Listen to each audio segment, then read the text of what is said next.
भारत के प्राचीन इतिहास के सफ़र में जो हम चल रहे थे उसमें हम पढ़ रहे हैं गुप्त साम्राज्य। समुद्रगुप्त इनका शासन लगभग 335 ईस्वी से 380 ईस्वी तक रहा। ठीक है, ये गुप्त साम्राज्य के बहुत शक्तिशाली राजा रहे, अपने साम्राज्य के बहुत प्रतिष्ठित राजाओं में से एक रहे थे। ठीक है, इनके पिता चंद्रगुप्त एक रहे। ठीक, और इनकी माताजी का नाम कुमार देवी रहा। चंद्रगुप्त एक को हम ये भी कह सकते हैं कि इन्होंने ही गुप्त साम्राज्य को बढ़ाने की तैयारी शुरू करी थी। कैसे कैसे आगे अपनी सीमाओं को बढ़ाना है वो इन्होंने ही शुरू किया था। ठीक है, और इन्होंने ही लिच्छवी, ये कुमार देवी जो है ये लिच्छवियों की राजकुमारी थी, यानी कि नेपाल में आता है ये लिच्छवी, तो नेपाल की ही एक तरह से ये राजकुमारी थी। ठीक है, नेपाल में एक क्षेत्र है लिच्छवी, लिच्छवी। ठीक, जिसकी वजह से ये लिच्छवी। ठीक है, समुद्रगुप्त जो है वो इन दोनों के पुत्र थे, चंद्रगुप्त एक और कुमार देवी के। इसीलिए समुद्रगुप्त को लिच्छवी दौहित्र कहलाना बहुत पसंद था। ये पेपर में इंपॉर्टेंट क्वेश्चन है कि लिच्छवी दौहित्र कौन से राजा को कहा जाता है, तो समुद्रगुप्त को कहा जाता है। ठीक है, और ये हमें कहाँ से मिलता है, ये हमें पता चलता है प्रयाग प्रतिष्ठी से। कहाँ से पता चलता है? प्रयाग प्रतिष्ठी से। तो दो क्वेश्चन यहाँ बनते हैं। प्रयाग प्रतिष्ठी से हमें यह मालूम पड़ता है कि लिच्छवी दौहित्र समुद्रगुप्त को कहा जाता था। दो क्वेश्चन कौन कौन से हो गए? लिच्छवी दौहित्र किसे कहा जाता था और ये हमें कहाँ से मालूम पड़ता है, या प्रयाग प्रतिष्ठी से हमें समुद्रगुप्त के बारे में क्या मालूम पड़ता है। अच्छा, इसी से हमें यह भी मालूम पड़ता है कि इन्होंने महाराज अधिराज की उपाधि को भी धारण किया था। इन्होंने महाराज अधिराज की उपाधि को भी धारण किया था। तो बच्चों, यहाँ से 3 से 4 क्वेश्चन कभी ना कभी बन सकते हैं। ठीक है, इनको भारत का नेपोलियन भी कहा जाता है, ये भी एक उपाधि है। समुद्रगुप्त को भारत का नेपोलियन कहा जाता है। ये उपाधि किसने दी थी? विंसेंट स्मिथ ने दी थी। इसी तरह के छोटे छोटे क्वेश्चंस बनेंगे बच्चों, बहुत ध्यान से सुनिएगा। भारत का नेपोलियन कहा जाता है समुद्रगुप्त को। विंसेंट स्मिथ ने ये उपाधि इनको दी थी, और क्यों दी थी इसका भी रीज़न है, क्योंकि इनकी जो आक्रमण नीति है वो बहुत अच्छी थी। हर चीज़ का कारण होता है ना, तो ये उपाधि मिलने का कारण इनका क्या था कि इनकी जो सेना की आक्रमण नीति थी वो बहुत अच्छी थी। ठीक है, इन्होंने अपने पिता के जो साम्राज्य को फैलाने का काम था या विस्तारीकरण का काम था उसको बखूबी निभाया था। इनका सबसे महत्वपूर्ण अभियान दक्षिण की तरफ चला था, जिसमें 12 उल्लेख हमें मिलते हैं कि ये 12 जगहों पे इन्होंने अपना दक्षिण का अभियान चलाया था और ये वहाँ पे सफल हुए थे। ईरान अभिलेख से हमें ये भी मालूम पड़ता है कि इनकी भी पत्नी जो थी उनका नाम दत्त देवी था।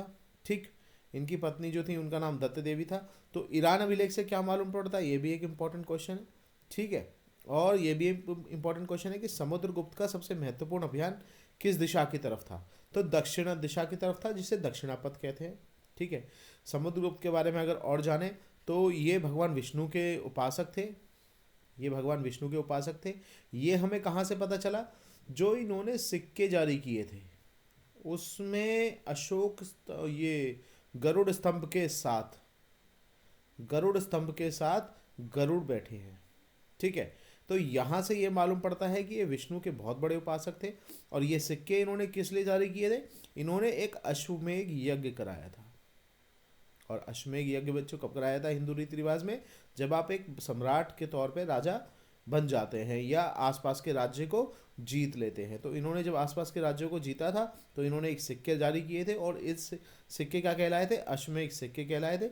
इसमें गरुड़ स्तंभ के साथ समुद्रगुप्त है, ये समुद्रगुप्त है, इन्होंने अपनी प्रतिमा छिपवाई थी, और ये गरुड़ स्तंभ और गरुड़ बैठे हैं। यहाँ से मालूम पड़ता है कि ये विष्णु के उपासक थे। ये भी मालूम पड़ता है कि ये बहुत अच्छे कवि और संगीतज्ञ थे। इतिहासकारों से हमें यह भी मालूम पड़ता है कि बहुत अच्छे कवि और संगीतज्ञ थे, जिसकी वजह से इनको कविराज की उपाधि भी मिली।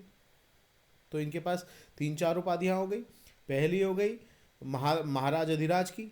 ठीक, दूसरी उपाधि हो गई नेपोलियन, भारत का नेपोलियन, और तीसरी उपाधि हो गई कविराज की। और ये अपने आप को लिच्छवी दौहित्र कहलाना पसंद करते थे। तो 4 उपाधियाँ अब तक इनको मिल चुकी हैं। ठीक है, आप देखेंगे हम लोग कि इन्होंने बौद्ध विद्वानों को भी अपने राज दरबार में जगह दी थी। इन्होंने दो बौद्ध विद्वानों को भी अपने राज दरबार में जगह दी थी। उनके नाम थे असंग और वसुबंधु। ठीक है, इसका मतलब ये भगवान विष्णु को मानते थे, हिंदू धर्म के उपासक थे, लेकिन बौद्ध धर्म के लिए भी इनके दिल में पूरी जगह थी। इनके दिल में पूरी जगह थी, ये पूरी तरह से सम्मान करते थे और धर्मों का भी। ठीक है। चाइनीज विद्वानों के अनुसार अगर बात करें तो श्रीलंका के राजा मेघवर्मन ने इनकी अनुमति से बोध गया में एक बौद्ध विहार बनवाया। अच्छा, बोध गया में क्यों बनवाया? क्योंकि बोध गया में वो वृक्ष है जहाँ महात्मा बुद्ध ने ज्ञान प्राप्त किया था, इसीलिए बोध गया में एक बौद्ध विहार बनवाया था मेघवर्मन ने, लेकिन इनकी अनुमति से बनवाया था। मेघवर्मन कौन थे? श्रीलंका के राजा थे। ठीक है, तो यहाँ से हमें ये भी मालूम पड़ता है कि इनके साम्राज्य में बहुत ही समृद्धि और खुशहाली का माहौल था। जो जो प्रजा थी वो बहुत खुश रहती थी, इसीलिए इनको छोटी छोटी चीज़ों के लिए अनुमति फटाक से मिल जाती थी। इन्होंने 7 प्रकार के सिक्के मार्केट में चलाए, बाजार में चलाए, अपने राज्यकाल में चलाए, जिन्हें हम क्या कहते हैं? अश्वमेध सिक्के कहलाते हैं। ठीक है, इसके आगे की वीडियोस को जानने के लिए चैनल को सब्सक्राइब करें, बेल आइकन को प्रेस करें, और गूगल पे ये एप्लीकेशन मिल जाएगी, आप डाउनलोड कर सकते हैं। आगे के लेक्चर्स आपको वहीं मिल जाएंगे। इसके अलावा भी बहुत सारे कोर्सेज अवेलेबल है। Thank you.